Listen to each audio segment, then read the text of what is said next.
Bien. Le premier thème de l'après-midi sera une vieillesse heureuse vers une géronto-économie. On va commencer assez rapidement pour éviter de déborder et surtout laisser circuler la parole dans la salle. Je rappelle la règle, 8 minutes par intervenant. Et nous allons commencer par Alain Villemeur, chercheur associé à la chaire Transition démographique, transition économique, qui va nous parler, qui va répondre peut-être à la question, faut-il taxer les seniors pour financer le vieillissement? Alain. Oui, merci. Bon, le titre est évidemment provocateur, mais derrière ce titre, il y a le scénario d'une vieillesse heureuse, ce qu'on a appelé le scénario d'une vieillesse heureuse. Alors comment est-ce que nous avons défini ce scénario? L'idée est d'investir massivement en faveur des plus de 75 ans, donc ce qu'on pourrait appeler en quelque sorte les aînés, et dans les domaines notamment donc, de la dépendance, de l'aide aux personnes âgées. Alors, nous avons finalement une référence dans ce domaine qui est la Suède. La Suède a une caractéristique très particulière, c'est qu'elle consacre aux plus de 75 ans aux dépendants, en quelque sorte, elle consacre 2 points de plus de PIB par an, ce qui est absolument considérable. 2 points de PIB en France, si on consacrait dans le domaine de la dépendance 2 points de PIB de plus, c'est 40 milliards de plus par an qu'il faudrait consacrer aux personnes de plus de 85 ans, aux personnes dépendantes. Quand on regarde la Suède, on se rend compte que ces 2 points de PIB qu'ils consacrent en plus par rapport aux autres pays ne plombent pas l'économie suédoise. L'économie suédoise est particulièrement performante, elle crée des emplois, il y a moins de chômage qu'en France, elle est plus dynamique et il y a moins d'endettement, etc. D'où l'interrogation, effectivement, est-ce que finalement ce type de scénario n'aurait pas quelques aspects vertueux? Alors il y a une autre considération qui pourrait nous amener aussi à investir massivement en faveur d'une vieillesse heureuse. Là, évidemment, c'est une définition économique que j'ai retenue. C'est le fait que le recours accru aux aidants familiaux a sans doute atteint ses limites. Les aidants familiaux sont largement sollicités en France. Or, le réservoir d'aidants familiaux, qui souvent sont d'origine féminine, va diminuer très probablement dans les prochaines décennies. Par ailleurs, un certain nombre d'études montrent clairement que les aidants familiaux peuvent souffrir de cette situation. Les dernières statistiques montrent que ça peut conduire à des réductions du temps de travail, donc des risques de pauvreté accrus et une prévalence dans le domaine de la maladie mentale qui est de 20% accrue. Bref, on a toutes les raisons de considérer que, effectivement, un investissement en faveur des plus de 75 ans sous forme de meilleur encadrement par les aides ménagères, les auxiliaires de vie, les médecins, les infirmiers, etc., tout ceci pourrait être fort utile. Alors, quelles seraient les conséquences, si on prend cette hypothèse, quelles seraient les conséquences sur les différents marchés? Alors, il y a une première conséquence sur le marché du travail qui est importante, c'est qu'il faudrait créer 900 000 emplois d'encadrement, d'aide aux personnes âgées. Donc, ça serait créateur de 900 000 emplois. Si on imagine que ça se fait en 15 ans, comme la Suède l'a fait d'une certaine manière, c'est 60 000 emplois de créés par an. Vous voyez que ça peut être significatif vis-à-vis du marché du travail. Alors évidemment, ça suppose une revalorisation des métiers liés à la dépendance, puisque ces métiers actuellement ne sont pas attractifs et qu'ils sont par ailleurs en concurrence avec d'autres métiers comme celui finalement de l'aide à l'éducation des jeunes enfants, etc., qui sont beaucoup plus attractifs. Premier point, donc la création d'emplois. Deuxième point, la demande de logements adaptés. Il est évident que si on voulait davantage favoriser le bien vieillir, il faudrait adapter les logements. Et là, la France a pris un retard assez considérable. On peut citer par exemple, pour les plus de 80 ans, 45% des logements sont adaptés aux Pays-Bas. En France, 18%. Donc il y a un potentiel important en France de logements adaptés. L'Agence nationale de l'habitat estime qu'il y a au moins 2 millions de ménages qui auraient besoin d'une adaptation de leur logement dans les prochaines années. Donc effet relativement majeur également sur l'adaptation des logements. Troisième effet d'un tel scénario sur l'innovation. Les gérants de technologie sont très prometteuses. Ce sont tous ces outils qui peuvent jouer un rôle dans le soutien à l'autonomie, dans les soins, le lien social, etc. Et une nouvelle industrie peut naître. Alors c'est le pari japonais, par exemple, de la robotique, sur lequel on compte pour développer des outils pour les personnes âgées et élargir ensuite les marchés, évidemment, aux ménages plus jeunes, tous les marchés de la robotique. Donc là, la France a un certain retard. Par exemple, la surveillance par alarme, vous n'avez en France que 10% des plus de 85 ans qui font l'objet d'une téléassistance, alors que c'est 80% en Suède. Donc vous imaginez derrière le nombre d'emplois qui pourraient être créés de manière tout à fait bénéfique, puisque par la téléassistance en faveur des plus de 80 ans, les emplois de techniciens ou d'ingénieurs qui peuvent être créés derrière ceci. Quatrième effet possible, c'est la hausse des gains de productivité à long terme. Parce qu'une partie de ces dépenses supplémentaires en faveur des plus de 75 ans pourrait être consacrée à la prévention de la dépendance. Et là-dessus, nous sommes en retard et ça pourrait être tout à fait bénéfique. Alors on le voit par exemple, il y a un indicateur très significatif qui est l'espérance de vie sans incapacité majeure. L'espérance de vie en France est très bonne. L'espérance de vie sans incapacité majeure, sans limitation d'activité, il l'est beaucoup moins. Et nous avons, par rapport aux autres pays nordiques, nous avons plus de 3-4 ans de décalage. On peut imaginer donc un scénario en faveur de la prévention de la dépendance aurait des effets bénéfiques sur les seniors, les plus de 50-55 ans, et serait de nature donc à doper leur gain de productivité, ce qui serait tout à fait bénéfique pour l'économie. Voilà, alors là je n'ai parlé que des aspects tout à fait positifs, donc en termes de création d'emplois, de gain de productivité potentiel, de développement de l'innovation, de dopage du secteur du bâtiment, des logements, etc. Mais il y a un vrai problème dans ce scénario, c'est celui de son financement. Comment financer 2 points de PIB de plus dans les circonstances actuelles? Alors, du côté, traditionnellement, du côté de la protection sociale, évidemment, on fait appel aux cotisations sociales ou à l'impôt. Alors, côté cotisation sociale employeur, on voit mal augmenter les cotisations sociales des employeurs, alors que la France est en perte de compétitivité, que déjà les cotisations sociales employeurs sont bien supérieures en France à celles d'autres pays. Donc on est dans une impasse. Côté cotisation sociale salariée, on l'est aussi, de mon point de vue, car ceci induirait, si on veut vraiment augmenter de 2 points de PIB l'effort en faveur d'une vieillesse heureuse, tout faire reporter sur les cotisations salariales serait quasiment impossible, puisque ça conduirait quasiment à augmenter les cotisations sociales de 50%, ce qui est absolument inimaginable, et conduirait à une réduction du pouvoir d'achat des salariés. Côté des impôts, la situation n'est pas meilleure. Reste à examiner donc finalement la situation des seniors. Et de ce point de vue-là, on peut constater que les seniors, d'une manière générale, jouissent d'une situation bien favorable dans notre pays. Les enquêtes du Conseil de prélèvement obligatoire montrent que les seniors et les retraités bénéficient de revenus supérieurs à toutes les autres catégories. Quand on prend en compte les revenus du patrimoine et les revenus et le fait d'être propriétaire, donc les revenus finalement des locations. Que par ailleurs, là, les patrimoines sont très conséquents pour les retraités, et on a vu ce matin que les successions favorisent désormais plutôt les plus de 55 ans, voire les retraités de plus de 60 ans. Voilà, donc on peut se demander s'il n'y a pas là une source majeure de financement qui serait tout à fait vertueuse, puisqu'elle ne pénaliserait pas les actifs. Alors, en conclusion, je te conclue tout de suite.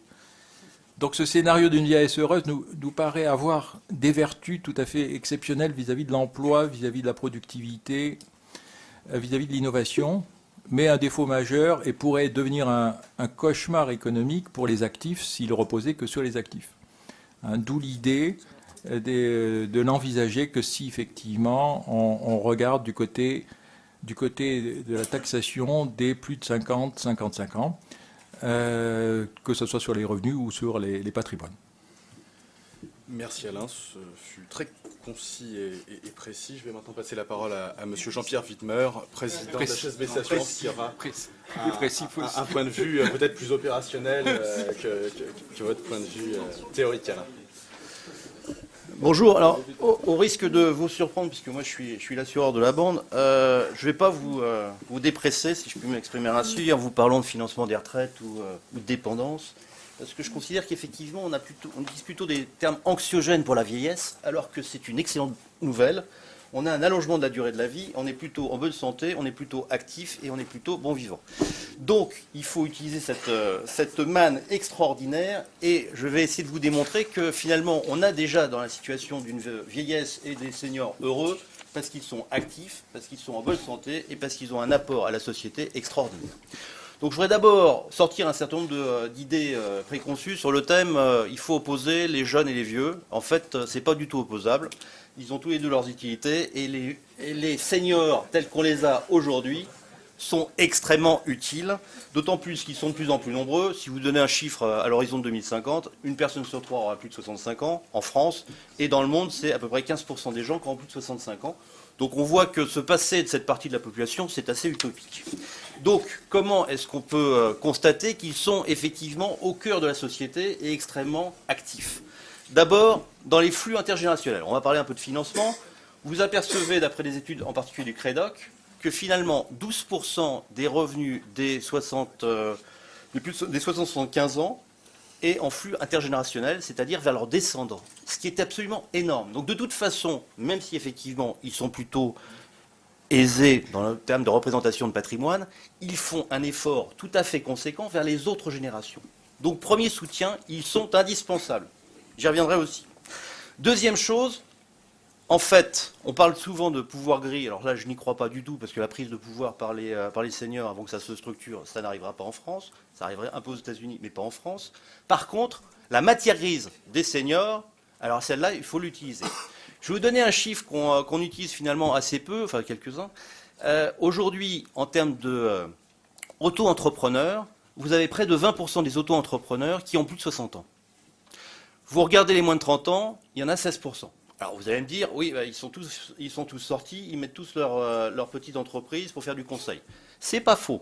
C'est pas faux, c'est la principale activité des auto-entrepreneurs, c'est d'abord le conseil. Mais le conseil, c'est quand même de la matière grise qu'on met à disposition des entreprises.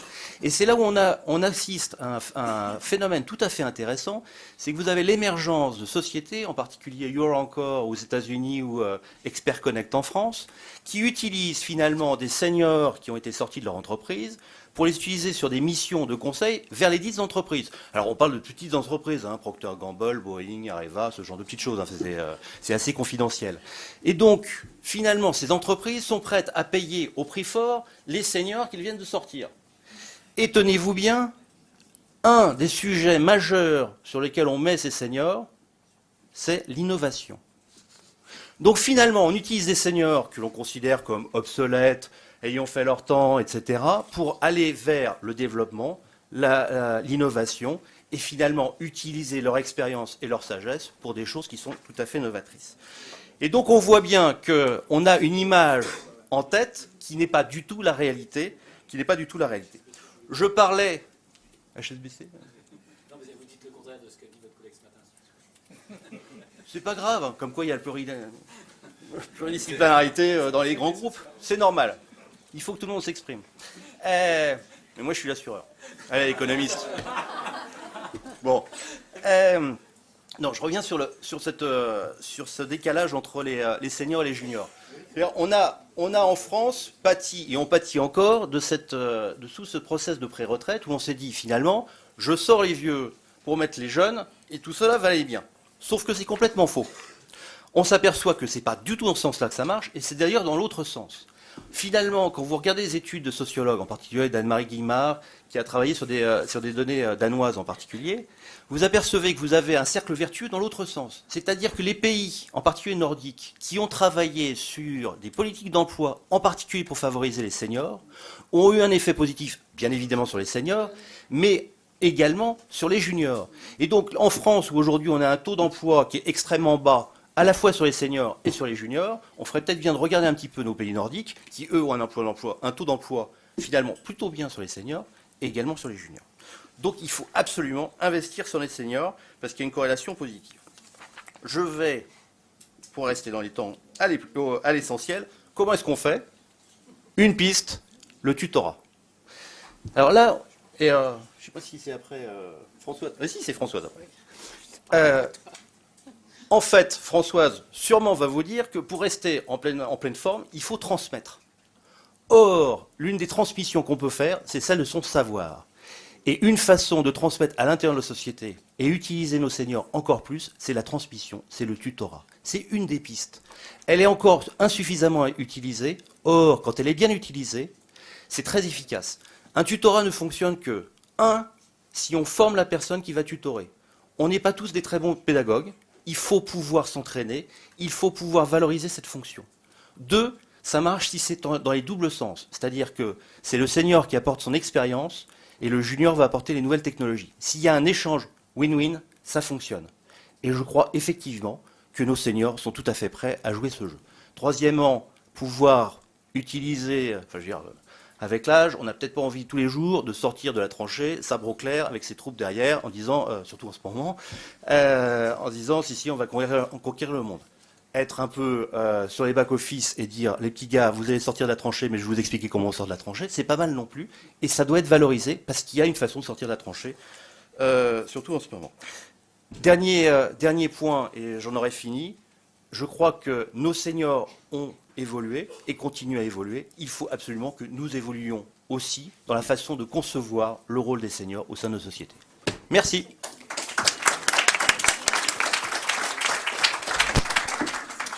Merci Monsieur Widmer, ce fut concis et encore plus précis pour le coup, et vous avez parfaitement introduit Madame Forette. Donc je passe la parole à Madame Françoise Forette, professeure de médecine à l'Université Paris 5 et directeur de la Fondation nationale de gérontologie, qui va traiter des conditions d'une vieillesse heureuse. Alors oui, on m'a demandé les conditions d'une vieillesse heureuse. C'est la première fois qu'on me fait ce coup-là. On m'a demandé de parler de beaucoup de choses, mais pas de bonheur. C'est quand même essentiellement subjectif. Alors on m'a demandé les conditions, on va essayer de réfléchir. Si on réfléchit, on peut se dire que les conditions, c'est d'abord un état de santé satisfaisant, d'où l'importance de la prévention. Deuxièmement, une autonomie financière, et je voudrais dire à messieurs les économistes, faites-nous des vieillards pauvres avec toutes vos théories, et vous nous ferez des vieillards malades, qui ne seront pas heureux, mais qui seront malades. Il y a une corrélation entre les deux. Troisièmement, des liens familiaux chaleureux, c'est peut-être le plus important. Une image positive du vieillissement, et à part Jean-Pierre, on est mal barré en France. Un rôle dans la société, c'est exactement ce qu'il a dit. Et enfin, la responsabilité personnelle de son destin, et particulièrement de son lieu de vie. Et je suis tout à fait d'accord avec vous, la majorité des Français voudraient vieillir chez eux. Et c'est d'ailleurs ce qu'ils font. 90% des personnes de plus de 60 ans vivent chez elles. 90% jusqu'à 90 ans. Alors, d'abord, le niveau de satisfaction dans la vie. Est-ce qu'on est heureux à tous les âges ? Alors, cette courbe est intéressante. On voit qu'on est heureux à 25 ans. Après ça diminue. Ça diminue jusqu'à 45 ans. Et on est de nouveau heureux jusqu'à 70 ans, 75 ans. C'est après 80 ans que les choses se compliquent un tout petit peu. Mais ça, c'est probablement essentiellement lié aux problèmes de santé. Elle va avoir une maladie d'Alzheimer, ça rend pas heureux. Alors que plus jeune, c'est probablement les difficultés du travail et les conditions socio-économiques. Alors, nous avons élaboré certaines conditions pour être heureux. Qu'en est-il en réalité? Et vous voyez ce sondage qui a été fait dans plein de pays, c'est exactement ce qu'on vient de dire. C'est ce que considèrent les gens. Et ils ont raison. Il faut conserver son autonomie physique, être capable de vivre chez soi. C'est ce que disent les gens dans tous les pays, les Français en particulier.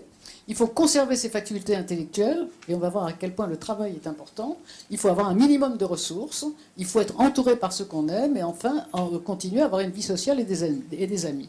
Donc on tombe pile exactement dans ce que l'on peut, simplement par bon sens, soupçonner. C'est ce que pense la majorité des gens. Conserver son autonomie, c'est-à-dire avoir une bonne santé. Alors la santé d'abord passe par le style de vie, on le sait, et ce qui est important probablement, c'est l'éducation tout au long de la vie. L'activité physique, l'activité intellectuelle, etc. Chacun connaît ça, ça veut dire que c'est le style de vie. Quand on voit ce fameux sondage, on voit exactement la même chose. Les gens savent ce qu'il faut faire. Je trouve ça formidable. La première chose qu'ils mettent, c'est avoir une bonne hygiène de vie. Deuxièmement, pratiquer une activité physique. Alors là, en France, l'activité physique, c'est moins qu'ailleurs. Les Anglais ne sont pas tellement mieux. faire des bilans de santé ou des dépistages, s'informer sur sa santé, c'est absolument capital, bien se soigner quand on est malade, etc., etc. Donc on voit que c'est ce que pense la majorité des gens dans tous les pays. Donc il faut, nous, y attacher de l'importance. Le problème de la santé, c'est que ça dépend de la prévention. C'est l'affaire de toute une vie. Ça doit commencer dès l'âge le plus jeune, avant 20 ans, et ça doit être continué jusqu'à l'âge le plus avancé. Mais le problème, c'est que l'adhésion au principe de prévention, ça dépend du niveau d'éducation. Hein, c'est le niveau d'éducation qui compte, ce n'est pas la pénibilité du travail en particulier. Et le seul moyen d'éviter les inégalités de santé qui en découlent, c'est de proposer des programmes de prévention dans l'entreprise sur le temps de travail. Parce qu'on a beaucoup s'intéresser à la prévention, c'est pas le soir en rentrant du boulot qu'on va se mettre sur le site de l'INPES, remarquable site. C'est pas pendant le week-end qu'on va se mettre sur le site de l'INPES. Quels sont ceux d'entre vous qui ont déjà été sur le site de l'INPES ? Parlez pas tous à la fois. C'est dire à quel point il faut apporter. Ah, Jean-Pierre, oui. Oui. Jean-Pierre, oui. C'est dire à quel point il faut apporter la prévention dans les lieux où les gens sont capables de l'entendre. La prévention, ça doit d'abord réduire les inégalités. La population française est en bonne santé. Hein. Vous parliez, monsieur, tout à l'heure, au fond de la population dépendante, tout à l'heure. Il n'y a que 6%, mettons 7% de la population de plus de 60 ans qui est dépendante. Donc le reste, c'est 93% de personnes qui sont autonomes. Malheureusement, comme vous le voyez, il y a une inégalité majeure entre les différentes couches socio-professionnelles. Et encore maintenant, en 2011, il y a 7 ans de différence d'espérance moyenne de vie et de morbidité, d'ailleurs, hein, c'est pareil, entre les ouvriers, par exemple, et les cadres ou les professions libérales. Pour nous, les femmes, c'est moins, hein, parce que nous, on résiste à tout, même à la catégorie socio-professionnelle. On sait que l'origine sociale, le niveau d'éducation, les modes de vie sont les canaux de transmission des inégalités de santé, donc de diminution de la qualité de la vie à tous les âges. Ça, il faut absolument s'accrocher à ça. Je ne vous dis pas, il y a un fort gradient de santé lié au niveau d'éducation. Donc il faut s'intéresser à élever le niveau d'éducation de l'ensemble de la population, et en particulier le niveau d'éducation sanitaire qui porte la prévention. C'est pour ça que nous, on a mis sur pied un projet de recherche auquel Jean-Pierre participe, qui s'appelle EBS, c'est Entreprise en bonne santé, qui est un projet de recherche qui vise à démontrer aux employeurs et au pouvoir public qu'un programme de prévention de la santé effectué en entreprise peut accroître la culture sanitaire de l'ensemble de la population, et pas seulement les couches éclairées de la population qui font tout bien. Et deuxièmement, changer les comportements, améliorer le bien-être et changer l'image de l'entreprise. Si on veut que les gens travaillent plus longtemps, il faut qu'ils soient heureux dans l'entreprise, qu'ils s'y sentent bien. Donc ça me paraît essentiel, et pour les travailleurs, et pour les chefs d'entreprise, à bon entendeur, salut. Le maintien de l'activité, c'est probablement la meilleure prévention et le meilleur facteur d'insertion sociale dans toutes les générations. C'est ce que Jean-Pierre a dit avec beaucoup de talent. Il faut travailler plus longtemps. Or, vous voyez ce qui se passe en France. Moi, j'aime beaucoup ces deux courbes. Vous avez en rouge l'augmentation de l'espérance moyenne de vie. Formidable en France. 81,5 tous sexes confondus. C'est une des meilleures au monde après le Japon. Et vous avez en bas la courbe de cessation d'activité. Cette divergence des courbes, il n'y a qu'en France qu'on la voit. Donc c'est absolument incroyable. Et pour reprendre aussi ce que disait Jean-Pierre, on aurait dû se concerter. Quand on voit les taux d'emploi, par exemple, en France et en Suède, on voit que les Suédois, 55-64 ans, 70% de taux d'emploi, 39% en France, ça augmente. Alors si on voit après 65 ans, je crois qu'il y en a encore 17% en Suède, il y en a 0% en France, ou 1,000. Donc vous voyez qu'on n'est pas très bien sur le plan de la promotion du travail. Et pourtant, on sait que toutes les formes d'activité réduisent la mortalité, augmentent l'espérance moyenne de vie et augmentent le bonheur de vie, finalement. Toutes les formes d'activité. Physique, de loisirs, professionnel, engagement social. Alors, je ne vais pas vous parler de toutes ces études parce que ce serait trop long. On a maintenant un certain nombre d'études absolument fabuleuses. La première étude de Lupton, qui est une équipe anglaise très remarquable, qui a très bien démontré que plus l'âge de la retraite est tardif, plus le début de la maladie d'Alzheimer est retardé. Alors, ça ne prévient pas le dépôt des lésions au niveau du cerveau, mais ça constitue une réserve cognitive qui est tellement importante que les symptômes apparaissent plus tard. L'étude américaine HRS, Health and Retirement Study, la très belle étude que vous connaissez, Cher, ont démontré aussi un effet négatif, significatif et quantitativement comparable de la retraite sur le fonctionnement cognitif. Alors, ces résultats suggèrent que la participation active des seniors peut non seulement assurer la pérennité des systèmes de retraite, ce qui n'est pas un mince avantage, mais aussi avoir des effets positifs sur la santé et influer éventuellement les dépenses de soins. Donc on a tous les avantages, on dépense moins pour les soins et on pérennise les systèmes de retraite auxquels on est attaché. Et pour ça, il faut bien évidemment qu'on puisse permettre aux gens de travailler. Alors nous faisons une étude à l'heure actuelle qu'on appelle l'étude Orlando, dont l'objectif est de démontrer sur un beaucoup plus grand échantillon, 35 000 retraités, si la stimulation cognitive induite par la durée professionnelle plus longue permet de retarder l'entrée clinique dans la maladie d'Alzheimer. On utilise les bases de données du RSI qui gèrent à la fois la maladie et la retraite, qui va nous permettre de croiser les données. Parce que ça nous semble une donnée essentielle. Alors, le réseau social, c'est capital. Les personnes qui vivent seules sans amis ont plus de risques de développer une maladie d'Alzheimer. L'activité de loisirs, c'est très important aussi. Si vous jouez aux cartes, allez à des expositions, allez au théâtre, bricoler, ça diminue de 50% les séances de la démence par rapport à ceux qui le font qu'une fois par semaine ou pas du tout. Et je voudrais terminer sur cette diapo, qui est une diapo qui voit le retentissement de l'optimisme. Très belle étude, très belle étude néerlandaise, le Zuften Study, une cohorte qui a été suivie longtemps. Et ils ont trié leur population optimiste et pessimiste grâce à des échelles. C'est très facile à faire. Ils les ont suivis pendant 15 ans. Et ce qu'ils ont remarqué, c'est qu'il y avait une diminution de 40% de la mortalité cardiovasculaire chez les optimistes comparée aux pessimistes. Alors, messieurs les économistes, je vous en prie, ne nous bassinez pas avec des données catastrophiques. Plus la population sera optimiste, et je pense que c'est possible, meilleur on va se porter. Donc, ce qu'il faut... c'est promouvoir la santé, et moi je crois fermement dans la prévention d'entreprise, promouvoir massivement le maintien dans l'emploi des plus de 50 ans, changer la mentalité des employeurs et des employés, changer les conditions de travail et prolonger la vie professionnelle au-delà de 60 ans. Merci de votre attention.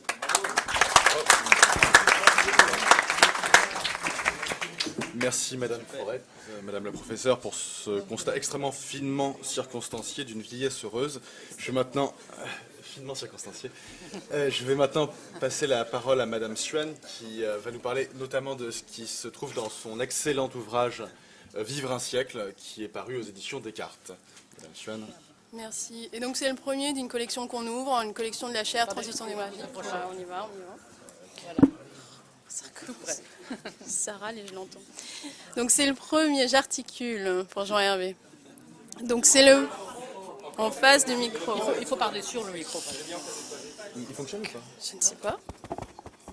Si, il a l'air de fonctionner. Donc, Vivre un siècle, c'est le premier ouvrage de la collection de la chaire Transition démographique qu'on ouvre, et un deuxième va paraître sur les 4 scénarios économiques pour la France, et un troisième pour une protection sociale durable avec les travaux menés par Lionel et l'Institut Montparnasse. Donc, je vais démarrer par une affirmation. La vieillesse en soi n'existe pas. Tout est une affaire de représentation. Les 10 années supplémentaires qu'on a gagnées en 40 ans ouvrent de nouvelles perspectives. La vieillesse n'est ni linéaire, ni absolue. Elle n'a d'existence que dans son rapport aux autres, et l'âge n'en est qu'un indicateur très relatif. En fait, la vieillesse peut se décliner sous différentes figures représentées par un même personnage, Sénex. Sénex signifie sénile, mais aussi senior, qui signifie seigneur. Donc celle de Sénex, un peu sénile, d'une grande fragilité physique, dépendant d'autrui, que ce soit de sa famille, des proches ou à défaut de l'assistance publique. Un vieillard usé par le temps, mais surtout par des conditions de travail difficiles, qui ont nécessité de l'endurance physique et ont détruit sa santé. Donc il a le droit à une retraite en compensation d'une vie de travail. Il y a aujourd'hui une autre figure de la vieillesse qui émerge, qui est celle de senior, le seigneur, qui est un personnage plutôt en bonne santé, soucieux des siens, exerçant un métier épanouissant, souvent intellectuel, et aujourd'hui contributeur plus que bénéficiaire de la solidarité nationale. Donc l'histoire de senior est celle d'une vieillesse heureuse. Il sera peut-être centenaire, voire plus. Donc dans ces histoires de Sénex, passé et présent s'entremêlent autour d'une promesse, en fait, celle d'une vieillesse heureuse. C'est donc à la question de la place des Sénex dans la société qu'il nous est demandé de répondre aujourd'hui. Donc cette révolution silencieuse de la longévité, comme l'a rappelé Françoise Forêt, interroge en fait notre répartition simpliste des temps de la vie. Jeunesse, âge adulte, vieillesse et grand âge, avec leurs composantes sociales, qui sont l'éducation, le travail, la retraite et aujourd'hui la dépendance. Elle nous oblige à réinventer ou actualiser les histoires de Sénex que nous nous racontons, à imaginer toujours de nouvelles solidarités qui répondent aux besoins d'une société plus hétérogène, où ce qui caractérise Sénèque, c'est plus son âge, mais son histoire et son parcours de vie. Donc elle remet au centre la question du projet de société. Donc apprivoiser la vieillesse contemporaine, c'est d'abord prendre en compte la nouvelle forme de vieillesse. On vit aujourd'hui plus longtemps. La vieillesse contemporaine se caractérise par un nombre impressionnant de centenaires. On compte aujourd'hui 15 000 centenaires en France, 200 000 en 2060, si on en croit les projections de l'INED. Ce qui signifie qu'un quart des centenaires d'aujourd'hui, des cinquantenaires d'aujourd'hui, parviendra à l'âge de 100 ans. Et un enfant sur deux qui naît aujourd'hui sera peut-être centenaire. Et les seniors sont aujourd'hui plus nombreux que les jeunes. Les plus de 60 ans sont aujourd'hui aussi nombreux que les moins de 20 ans, soit près de 15 millions, et leur nombre ira croissant pour représenter près de 30% de la population en 2030, comme Luc l'a rappelé ce matin. D'où l'angoisse des jeunes adultes à vivre dans une société de vieux. La vieillesse contemporaine est une révolution silencieuse de la longévité. Donc, depuis un siècle, l'âge moyen de survenue des maladies chroniques a reculé d'environ 10 ans. Pour prendre en compte les progrès de la médecine et surtout le contexte et l'époque dans laquelle on vit, on considère généralement l'indicateur des 10 années restant à vivre. Donc, selon ce marqueur de la vieillesse, le nombre de vieux serait passé de 6% au début du siècle à 5% à la fin du XXe siècle. Donc, sans s'en apercevoir, la France n'aurait donc pas vieilli, elle aurait même rajeuni. Donc, cette révolution silencieuse de la longévité donne naissance à un quatrième âge et autorise la cohabitation de 4 à 5 générations. Donc, les vieux ne sont plus séniles mais seniors et les vieillards séniles ne sont plus que des dépendants. De là naît cette nouvelle exigence de nos sociétés vieillissantes qui sont vivre vieux et être heureux. Donc, que masque cette révolution silencieuse de la longévité? Donc, du point de vue des solidarités, la révolution de la longévité nous oblige à redéfinir les catégories et les âges du vivre ensemble. Donc, la vieillesse ne se vit plus uniquement selon l'âge, de manière linéaire et uniforme, l'âge définissant le statut, retraité, actif, jeune. L'âge a perdu de son sens statutaire. L'évolution de l'âge légal de la retraite l'illustre avec la réforme. Il n'y a plus un âge légal, mais des âges légaux selon les générations. Donc la simplicité binaire d'autrefois qui associait l'âge et le statut avec la retraite unique à 60 ou 65 ans est en passe de devenir un souvenir. Les Français n'en veulent plus. Ils sont réticents au principe d'une retraite obligatoire à un âge prédéterminé et souhaitent prendre, pour la grande majorité d'entre eux, choisir de travailler aussi longtemps qu'ils le souhaitent, donc avoir un âge flexible. Donc ils veulent être à la retraite et continuer à travailler, être actifs retraités, être actifs oisifs, voyageurs, consommateurs, rentiers, investisseurs. En résumé, ils veulent tout. Ils ont tout et sont partout. Donc ils ont des revenus et un patrimoine. 70% d'entre eux disposent d'une retraite moyenne de 1 200 € par mois. Et 7 millions de ménages retraités, soit à peu près 70% des retraités, sont propriétaires d'au moins un bien immobilier d'une valeur moyenne de 200 000 à 250 000 €. Donc ils représentent par ailleurs une grande partie des dépenses passives, comme l'a rappelé Luc. Les plus de 60 ans captaient 20% du PIB en 2008, dont 13% en rente retraite et 5% en dépenses santé. Ils représentent aujourd'hui donc 30% ils représenteront 30% de la population totale en 2030, soit 45% des votants. Donc aujourd'hui, on observe déjà sur certains territoires, notamment, comme on l'a vu ce matin, le long des côtes et au centre de la France, des territoires largement grisonnants. Ils représentent un électorat de retraités qui ont des demandes d'aménité très particulières et réorientent, en tout cas au niveau des territoires, les dépenses publiques en faveur des services de crèche, en défaveur des services de crèche et des zones d'activité, le contraire aurait été étonnant, au profit d'investissements sanitaires et sécuritaires. Donc d'où le sentiment d'une grande inéquité qui crée des tensions entre les générations. Entre les jeunes générations qui ont connu le chômage de masse, ont perdu confiance en l'État et estiment qu'ils ne peuvent rien en attendre, et les retraités qui ont confiance en l'avenir et veulent croire encore aux promesses de l'État-providence, estimant qu'elles ont tout donné et qu'elles méritent en retour de tout recevoir. Donc, si l'État reste le garant des solidarités et son premier pourvoyeur, il existe néanmoins d'autres formes de solidarité. On peut compter sur sa famille, sur son patrimoine immobilier et financier, auquel on peut ajouter aussi le temps passé à s'occuper des uns et des autres. Donc, mais au final, si les solidarités familiales réduisent les inégalités intergénérationnelles, elles contribuent néanmoins à la reproduction des inégalités sociales. Néanmoins, les grandes lignes macroéconomiques sont claires. La génération des baby-boomers sont plus riches que les générations précédentes. Alors, comme l'a dit Alain, peut-être qu'il suffirait de prendre aux baby-boomers pour financer les risques vieillesse. C'est une question qu'on peut se poser. Mais la question des solidarités aujourd'hui est beaucoup plus complexe. Premièrement, parce que la forme du contrat social a changé. Il n'y a plus d'emploi à vie. La jeunesse et les jeunes adultes ne veulent plus ou ne croient plus en la promesse de l'État-providence, ni du droit à la retraite, en tout cas celle du repos compensateur en récompense d'une vie au travail. Deuxièmement, parce que les catégories ne sont plus figées, elles sont mouvantes. Le vieux, entre guillemets, n'est plus une catégorie. Il n'est ni forcément retraité, ni totalement actif, ni dépendant, mais pas toujours autonome, et il n'a plus le monopole de la sagesse. Mais néanmoins, il est passeur de savoir, comme l'a rappelé Jean-Pierre Widmer. Troisièmement, la vieillesse est un héritage. À l'image des individus, la vieillesse est individualisée et inégalitaire. Elle est reflet des inégalités naturelles et de l'héritage du passé, des conditions de vie à la naissance, des conditions d'accès à l'instruction, des conditions au travail, plus ou moins pénibles. Et quatrièmement, la question des inégalités sociales subsiste. Donc, il ne suffit pas de compter qui a le plus et qui a le moins. Savoir que la génération du baby-boom est une génération de privilégiés ne nous dit rien en fait sur les conditions d'égalité ni sur les exigences d'équité des nouvelles générations. Donc la vraie question c'est qu'est-ce que les générations peuvent attendre les unes des autres? Si on prend l'exemple des retraites, il y a 3 conceptions de l'équité qui peuvent servir à définir les règles de partage entre les générations. L'équité absolue, donc l'objectif est de réaliser l'égalité des niveaux de revenus entre chaque génération, c'est une égalité de statut ou de revenus. L'égalité contributive, où chaque génération reçoit en proportion de ce qu'elle a versé, c'est plutôt une version libérale de l'équité, du chacun pour soi. Et une équité qui intègre la diversité des parcours de vie et qui vise à compenser les générations qui dites seraient sacrifiées. Mais en fait, donc ces 3 conceptions nous donnent les choix possibles de l'État-providence. Mais il ne s'agit pas tant de choisir aujourd'hui que de permettre de choisir. Donc il y a une 4e voie qui est possible, une voie intermédiaire. Où il ne s'agit pas de choisir entre une égalité de statut, ni de revenus, une égalité de compensation, ni une équité du chacun pour soi, donc dans la version libérale. Mais ce serait plutôt une 4e voie où ce serait une équité d'égale opportunité. Donc je m'explique.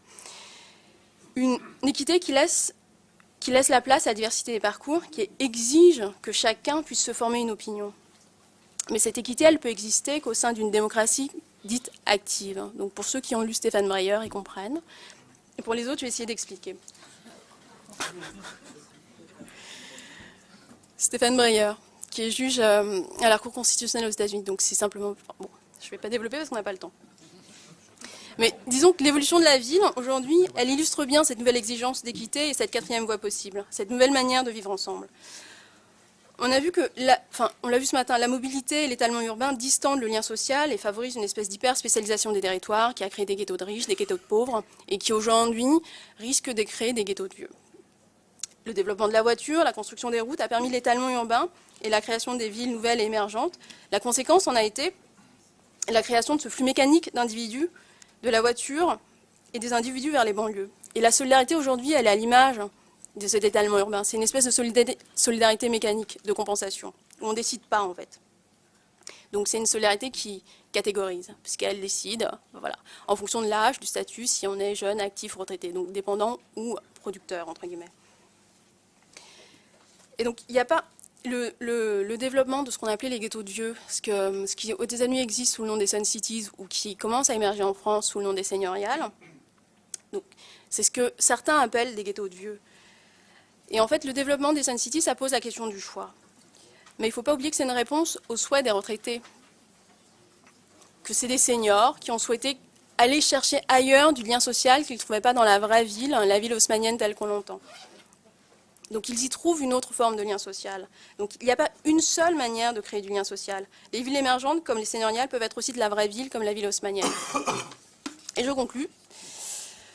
Donc il ne faut pas oublier que ce sont les gens et leur mode de vie qui font la ville et non l'inverse. Donc apprivoiser la vieillesse contemporaine, c'est permettre aux individus âgés d'un certain âge, à chaque génération donc, de s'approprier la ville, de la réinventer par leurs usages, des lieux et par les rencontres, de la même manière qu'un projet politique se mesure à sa capacité de donner à la société les moyens d'inventer par elle-même de nouvelles manières de vivre ensemble. Donc l'exigence d'équité qui est en fait celle, enfin je parle en mon nom et un peu de ma génération, c'est de construire un dialogue sur des bases saines. Donc ça oblige aussi à réhabiliter les statistiques et les expertises. Donc c'est construire le consensus sur des bases qui soient claires et c'est surtout permettre à chacun de choisir et de se former une opinion. Et ça demande du débat. C'est ce qu'on essaye de faire au sein de la chaire. Merci.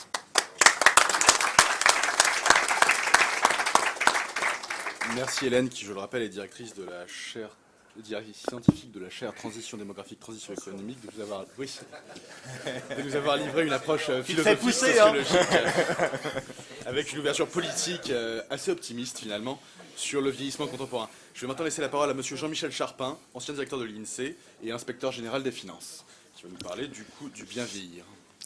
Merci. Oui, je vais vous parler des questions de coût et de financement. Par nature, ce ne sont pas les questions les plus désopilantes. Je m'en excuse auprès de Françoise Forest à l'avance. Ces questions ont joué un rôle très important, parfois même écrasant dans les débats sur la retraite et sur la dépendance. C'était justifié à certains égards parce que ça concerne des masses considérables et ça organise des flux de revenus, des transferts qui sont aussi de très, très grande amplitude. Par moments, assez souvent même, ça a pris un ton un peu dramatisant qui a été justifié à certaines époques parce qu'il y a eu un moment où la France avait pris beaucoup de retard dans le traitement de ces questions. Aujourd'hui, ça ne l'est plus parce que la France a mis en œuvre des réformes très ambitieuses de son système de retraite. J'y reviendrai. Et aujourd'hui, il n'y a urgence ni à en faire plus, ni à les défaire. Et donc, pour prendre les nouvelles décisions, on peut prendre un peu le temps de réfléchir et de discuter. Est-ce que je peux avoir le slide ? Oui. Je vais regarder sur mes papiers quand même, parce que là, avec l'angle que j'ai, je ne vois pas bien.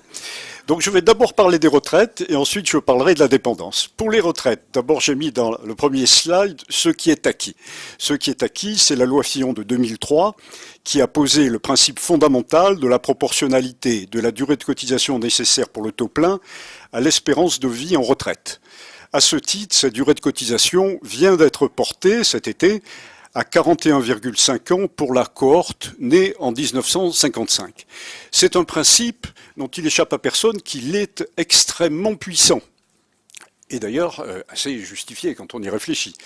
Le corps avait calculé que si on continuait à l'appliquer, et compte tenu de ce que sont aujourd'hui les prévisions d'espérance de vie, ça conduirait à une durée pour le taux plein de 43,5 ans en 2050.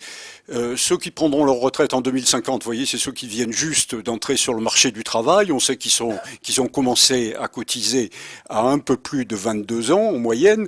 Donc vous voyez, ça vous fait en 2050 des âges pour le taux plein qui sont un peu supérieurs à 65 ans, ce qui, après tout, correspond à ce qui a été organisé dans la plupart des autres pays.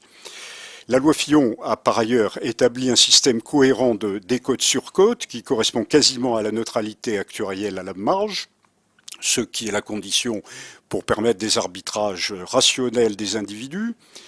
Depuis 10 ans, les taux d'emploi des seniors augmentent. C'est quelque chose qui est souvent mal perçu parce que la France partait de très très bas. Donc, en comparaison internationale, elle reste, disons, à des niveaux qui ne sont pas extrêmement élevés, qui sont même encore assez médiocres.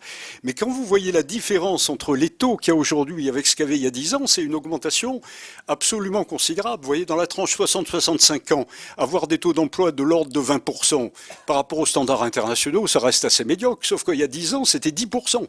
Donc, c'est une augmentation considérable. Ce qui veut dire d'ailleurs que toutes ces réformes fonctionnent, leurs incitations fonctionnent. Fin 2007, ces réformes ont été étendues aux régimes spéciaux. Deuxième catégorie, toujours sur les retraites, ce qui est encore en balance.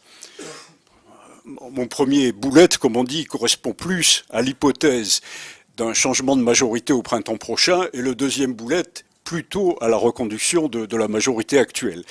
Donc ce qui est encore en balance, c'est que, comme vous savez, la loi de 2010 a prévu un décalage de 2 ans des bornes d'âge, et notamment le passage progressif à 62 ans de l'âge minimal de liquidation. Cette loi reste contestée et son vote a été mal vécu par la plupart des syndicats. D'où le risque élevé qu'en cas de changement de majorité parlementaire au printemps prochain, il y ait des remises en cause des réformes qui ont été opérées. Et après tout, pourquoi pas sur certains points. Mon seul souhait, c'est que ceci ne soit pas fait de façon brutale et amateuriste. Comme je le disais, il n'y a pas d'urgence dans ce sens-là non plus. Donc on peut parfaitement se laisser le temps de réfléchir et de discuter. Dans l'hypothèse politique inverse, on verra probablement réapparaître le débat sur l'introduction d'une dose de capitalisation. Et là, après tout, pourquoi pas, bien que ce soit rendu difficile par deux circonstances. La première, c'est que la finance n'a pas très bonne presse et que les marchés boursiers sont médiocres. Alors le fait qu'ils soient médiocres, on pourrait dire ça leur laisse de la marge pour monter, mais c'est pas comme ça que les gens raisonnent. Et puis alors, plus sérieusement, quand on introduit de la capitalisation, inévitablement, ça veut dire qu'il faut cotiser à la fois pour les retraités d'aujourd'hui et pour les retraités de demain. Et dans une période où la répartition des revenus est très tendue, comme c'est le cas aujourd'hui, ça serait extrêmement difficile d'obtenir des cotisants qui cotisent doublement.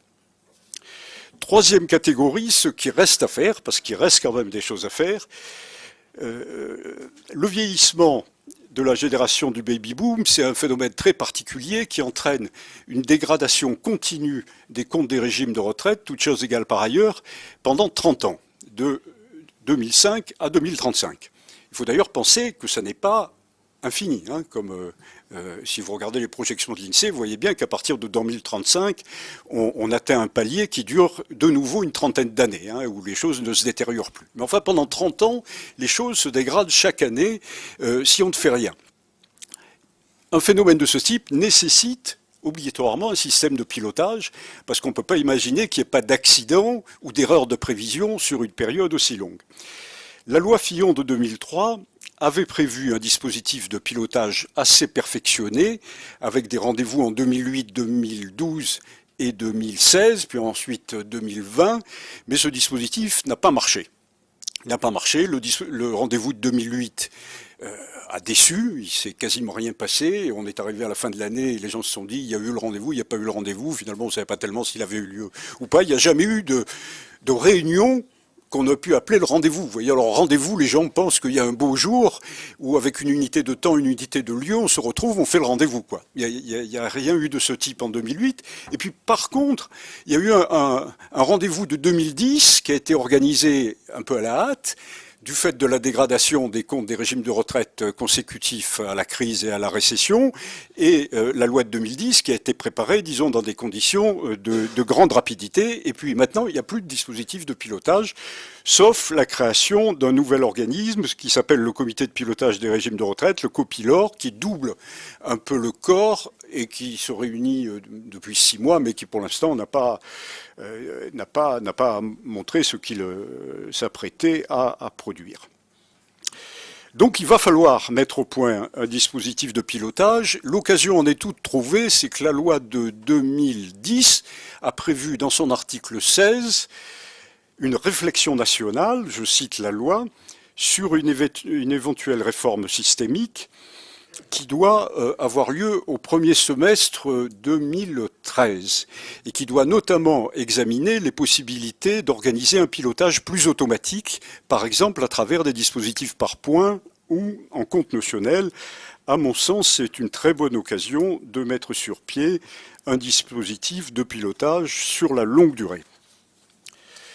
Sur la dépendance,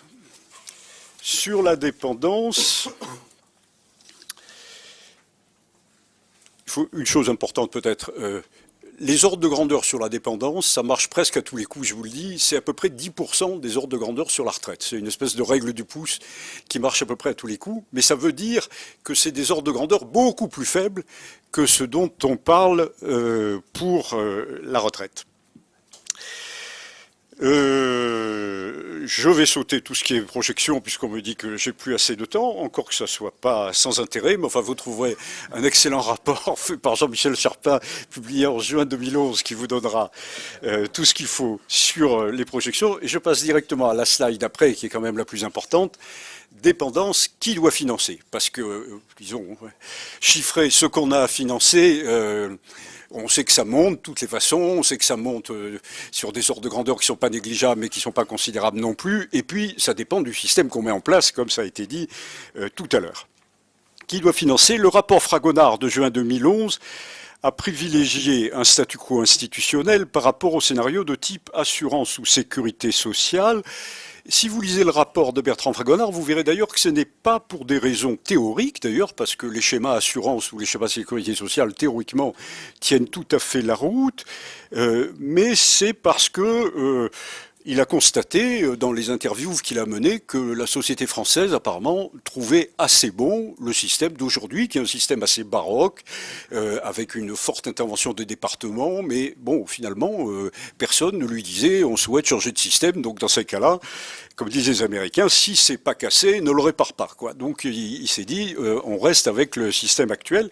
Accessoirement, ça veut dire que c'est un système sans constitution de réserve, donc il ne nécessite pas de s'y prendre très longtemps à l'avance. Parce que si on avait fait par exemple un système d'assurance provisionnée, à ce moment-là, les réserves en question, il fallait obligatoirement les constituer. Là c'est pas la peine de le faire. Venons-en aux questions de financement dans leurs aspects générationnels. Ce que j'ai appelé dans mon slide de façon un peu rapide, mais je ne suis pas le premier à utiliser cette appellation, la génération dorée, qui est approximativement la génération des gens nés entre 1930 et 1955. Vous savez, de cette génération, toutes les courbes sur les patrimoines ou sur les revenus montrent qu'elle a bénéficié de circonstances exceptionnelles. Ce n'est pas un phénomène démographique, parce que, comme vous voyez, ça recoupe partiellement le baby-boom, mais uniquement partiellement. C'est plus âgé que le baby-boom. Ça résulte pas non plus de la cupidité particulière de cette génération, c'est une suite de hasards de la vie économique et sociale française qui a fait que cette génération s'est trouvée extrêmement favorisée, à la fois par rapport à celle qui l'a précédée, et par rapport à celle qui suivait.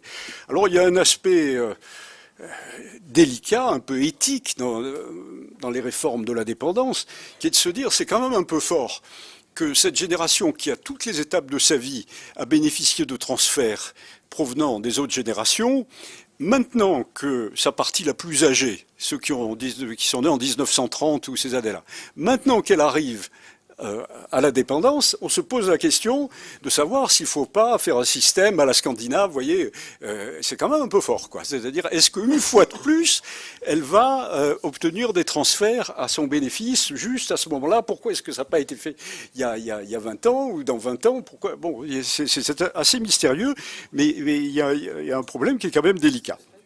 Le débat sur le financement est ouvert à ce stade.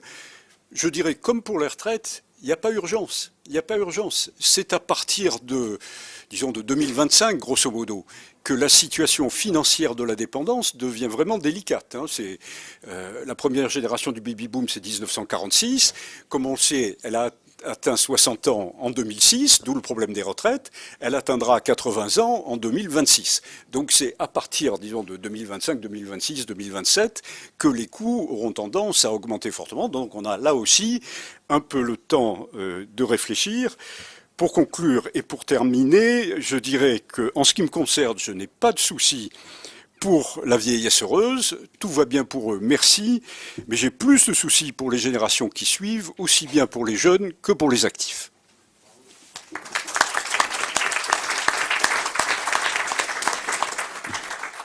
Merci Monsieur Charpin de nous avoir fait prendre une hauteur pragmatique et hautement institutionnelle sur la question d'une vieillesse heureuse. Je crois qu'on a encore un peu de temps pour faire circuler la parole dans la salle. Donc, est-ce que quelqu'un a des questions? Monsieur au fond. Bienvenue pour ici. Comment? Monsieur? Bonjour, Éric Demoli, Société Mercer. Je pense qu'on peut se livrer à un exercice de synthèse entre ce qu'a dit M. Widmer cet après-midi et ce qu'a dit Mme Mathilde Lemoine ce matin. Il y a un exercice de synthèse cohérent. Donc M. Widmer nous dit que 20% des auto-entrepreneurs ont plus de 60 ans, que les grandes entreprises vont chercher les auto-entrepreneurs pour leur capacité d'innovation.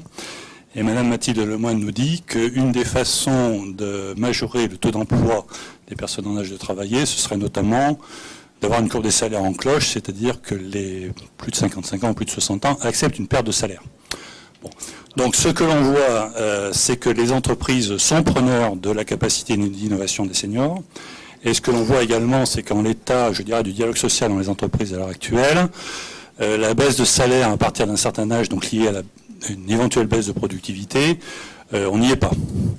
On n'y est vraiment pas.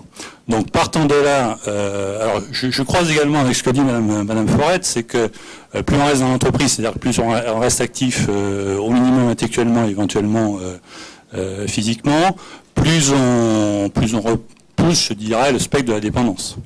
Partant de là, ce que je pense profondément, c'est qu'il y a une énorme pédagogie à développer au niveau du dialogue social dans l'entreprise avec les représentants du personnel, qui tout à fait par hasard ont en général entre 50 et 60 ans, donc ils ne sont pas forcément disposés à accepter une perte de salaire, pour que l'on arrive à cet enjeu majeur, que le vieillissement soit effectivement un facteur de croissance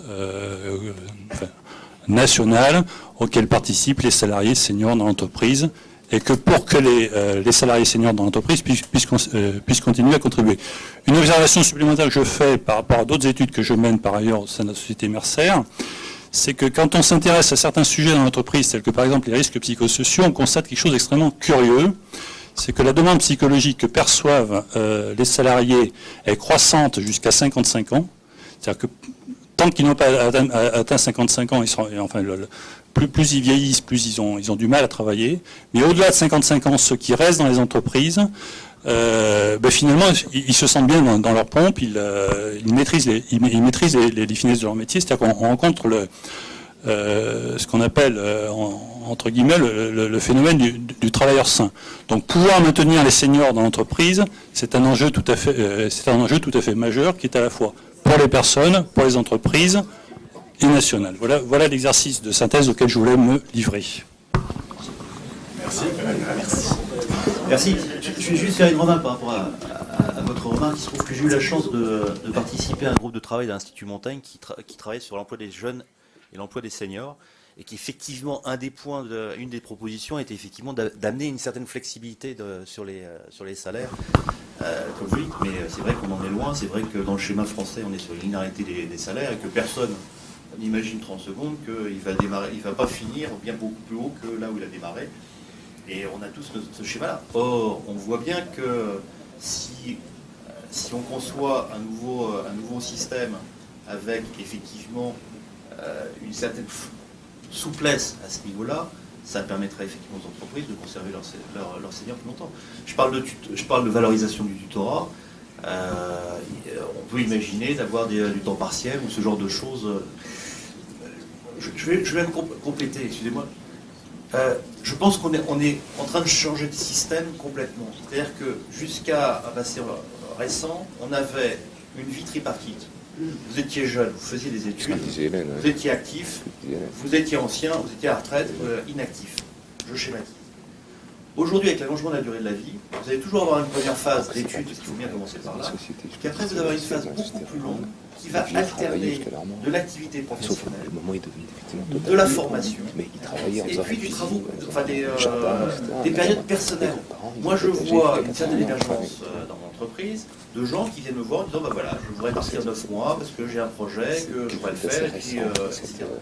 Et ceci est en train de se développer gentiment, et je comprends ces gens-là qui se disent attendez, moi je suis encore jeune, j'ai 40 ans à mon avis d'activité, j'ai envie d'avoir des breaks pour faire des choses. Si on peut l'intégrer dans l'entreprise, je crois que c'est bien. Et de toute façon, aussi, la formation va devenir de plus en plus importante. On a une accélération des technologies. Penser qu'on va pouvoir travailler pendant 30 ans avec ce qu'on a appris avant 20 ans, c'est une illusion. Donc on voit bien qu'il va falloir, en permanence, arriver à mixer ce type de choses. Et ça, on n'est pas aujourd'hui, dans les entreprises, suffisamment préparé ou suffisamment réfléchi à ça. On a encore un peu de temps. Juste sur ce thème-là. Je voulais dire, Eric, que ta synthèse était à la fois périlleuse et en réalité assez juste. Assez juste.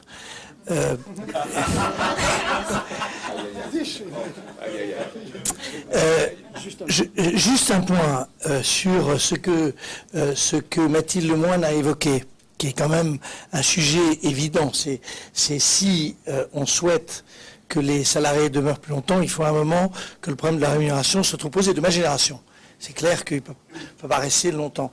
Quand on regarde bien comment se passe ce qui pour le moment est epsilonesque en termes d'expérience, mais ce qui va se généraliser, que sont les cumuls emploi-retraite, c'est exactement ça qui va se passer. C'est-à-dire que les gens vont toucher leur retraite et une partie de revenus beaucoup plus faible qui ne compense pas la perte entre leur revenu précédent et leur retraite. En tout cas, c'est comme ça que je l'imagine, si c'est généralisé. Et donc, comme tout le monde va essayer de trouver, enfin, c'est un peu l'objet d'ailleurs du troisième scénario, mais tout le monde va trouver des astuces pour essayer de faire durer plus longtemps la période finalement de participation, de travail, de ceci, de cela. Je suis convaincu que l'histoire de l'emploi-retraite, qui est une disposition que Jean-Michel, tu n'as pas évoqué, mais enfin la généralisation de ce cumul emploi-retraite, qui est quand même très importante pour les années qui viennent, c'est en fait un moyen de rémunérer moins la personne plus âgée, tout en considérant que si on la conserve, c'est parce qu'elle a une productivité qui est en réalité tout à fait, enfin une utilité qui est tout à fait significative. Merci. Je crois avoir vu 2 questions.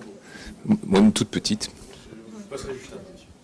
Enfin, juste un commentaire. Cette répartition de la vie en 3 phases, elle est assez récente dans notre histoire. Elle est essentiellement liée aux grandes mutations du 19e siècle. Je veux dire, jusque l'urbanisation, la prolétisation, etc. Chacun contribuait, jeune ou vieux, à sa subsistance. À la campagne, on cultivait, on préparait à manger, etc. Enfin, je veux dire, bon, ça. Alors, c'était juste un petit commentaire en passant, mais ma question, en fait, elle était surtout adressée à Jean-Michel Charpin. Qu'est-ce que vous pensez du différentiel de taux de CSG, justement, entre les pensions et les autres revenus? Puisque on a aujourd'hui encore cette bizarrerie. Et voilà, c'est intéressant d'avoir votre avis là-dessus. On va peut-être prendre une ou 2 autres questions de manière... Oui, alors moi, c'est un pied d'oreille. FIDES, c'est la Fédération interrégionale pour le développement de l'emploi des seniors. J'ai 2 commentaires sur les salaires des seniors. Sur la courbe en cloche, premier commentaire. On nous a lié ça à des problèmes de productivité. C'est-à-dire qu'on dit la productivité baisse, donc le salaire doit baisser. Moi, ma réponse, c'est la productivité baisse, oui, si on est dans la haute technologie, qui est l'exemple qui a été pris. Mais si on fait autre chose, la productivité ne baisse pas nécessairement. La FIDES, par exemple, a proposé que dans une start-up nouvelle technologie, le jeune fait la partie technologique et le senior fait la partie business plan. Et dans la partie business plan, il a une très bonne productivité. Le deuxième point, sur le fait qu'on ait des salaires élevés en fin de carrière, quand les salaires sont élevés, en fait, sont liés à l'ancienneté, évidemment, c'est une aberration. C'est une aberration parce que les modes de rémunération, ça devrait être, en fait, le job qui correspond à une fourchette de salaire. Et on est d'autant plus élevé, effectivement, que la valeur ajoutée qu'on y produit est plus élevée. Mais on est dans une fourchette qui n'est pas plein d'âge. Merci, voilà un avis tranché. On va prendre une autre question encore. Monsieur Masson. Oui, bonjour. Ce qui a été dit, justement, moi j'ai l'impression qu'il y avait chez les intervenants quand même un consensus que le 3e âge pourrait, ça reprend une question, payer pour le 4e, et de manière progressive. Donc ça, ce serait quand même possible dans le système solidaire dans lequel on est. Apparemment, c'est possible. Sur le cumul, puisque ça a été dit, le cumul emploi-retraite, là, il faut voir la différence entre quand même les cas du Canada et des États-Unis. Ça peut générer beaucoup d'inégalités. Les salariés aisés vont droit à un travail épanouissant, Air Liquide ou autre, ils restent comme ça petit entrepreneur associé à la grande boîte, et puis en bas ça devient, ils s'occupent du vestiaire, quoi, quand ils sont âgés. Bon, voilà. Donc là il y a même cette différence-là. Et la troisième, peu importe. Et la troisième idée que, je vais très très vite, sur les rapports entre générations, là qui a été esquissé plusieurs fois. Bon, je ne vais pas rentrer dans les détails, mais ce qui sortirait là, en particulier chez Jean-Michel Charpin, la peur pour les générations qui suivent la génération dorée. Donc, est-ce qu'on a cette loi d'airain, on a l'âge d'or des retraités et des seniors actuels, demain ce sera dur, parce que peut-être l'évolution d'une génération, sa trajectoire est contenue dans ses prémices et que c'est plutôt mal parti. Mais à ce moment-là, donc, on est un peu dans la problématique du déclin. Bon, c'est une simple question. Merci André, qu'on aura le plaisir de réentendre lors de la table ronde de clôture. Peut-être une réponse, Monsieur Charpin. Oui, il y a eu beaucoup de questions. Bon, sur la question de la CSG, vous avez compris que je serais tout à fait favorable à ce qu'on égalise les taux de CSG, mais c'est un problème quand même relativement mineur. C'est pas ça qui va résoudre les problèmes de financement qui sont d'une toute autre ampleur. Sur les questions de génération, d'abord un point très important, c'est que quand on regarde le positionnement des différentes générations, il ne faut pas regarder uniquement l'évolution de l'espérance de vie, il faut regarder aussi l'évolution des âges à la maternité, parce que c'est ça qui fixe les écarts entre générations. Et les deux sont très importants. Vous voyez, avant de parler de 5 générations, il faut se dire, bon, si l'âge moyen à la maternité c'est 30 ans, bon, évidemment, il y a les queues de distribution, mais pour le Français moyen, qui devient grand-parent à 60 ans en moyenne, qui revient arrière-grand-parent à 90 ans, donc enfin, les deux bougent. Donc il ne faut pas avoir dans l'idée qu'il y a de plus en plus de générations comme ça qui s'additionnent, parce que finalement, tout est très cohérent et que petit à petit, tous les âges s'alignent sur l'espérance de vie. Et tout se modifie de façon cohérente avec ça, ce qui fait qu'in fine, je ne doute pas une seconde qu'en moyenne, on reviendra à la structure pyramidale depuis la nuit des temps, qui est les jeunes, les moyens et les vieux, parce que tout va s'ajuster autour de ça. Sur ce qui a été dit sur le rôle des jeunes, le rôle des vieux, moi je suis d'accord avec beaucoup de choses qui ont été dites, mais sur les liens avec l'innovation et ce qu'on peut faire avec les seniors, on peut quand même laisser l'innovation en partie aux jeunes, vous voyez. Bon, c'est très bien que les seniors innovent, très très bien, mais si on leur prend même ça, vous voyez, si on leur prend même ça, alors que franchement, je pense que les seniors, même en faisant leurs meilleurs efforts, ils sont plutôt moins bons dans l'innovation, en tout cas moins audacieux que les jeunes. Donc laissons aussi les jeunes innover. Non, Jean-Michel, tu peux pas dire ça. Il faut pas opposer les jeunes et les vieux. Simplement, ce que je voulais dire par cet exemple, c'est que les vieux sont également capables d'apporter sur ce créneau-là, alors que c'est en dehors, et c'est exactement ce que tu es en train de dire, c'est en dehors de l'image habituelle que l'on a. On se dit, le vieux, il n'est pas capable d'innover, terminé. Or, le vieux, il a l'innovation, il a encore des idées, fort heureusement, et il peut en faire profiter. Donc, il faut absolument utiliser toutes les générations. Non, mais attends, puisqu'il m'a répondu, moi je réponds aussi. L'horreur pour nos sociétés, c'est on met tous les jeunes en formation jusqu'à 30 ans, parce que, n'est-ce pas, il y a tellement de choses à apprendre et puis on va leur transmettre, etc. Et puis nous, on se garde l'innovation pour nous. Franchement, jusqu'à présent, des Mayday Fields depuis de 30 ans, il n'y en a pas eu beaucoup, quoi.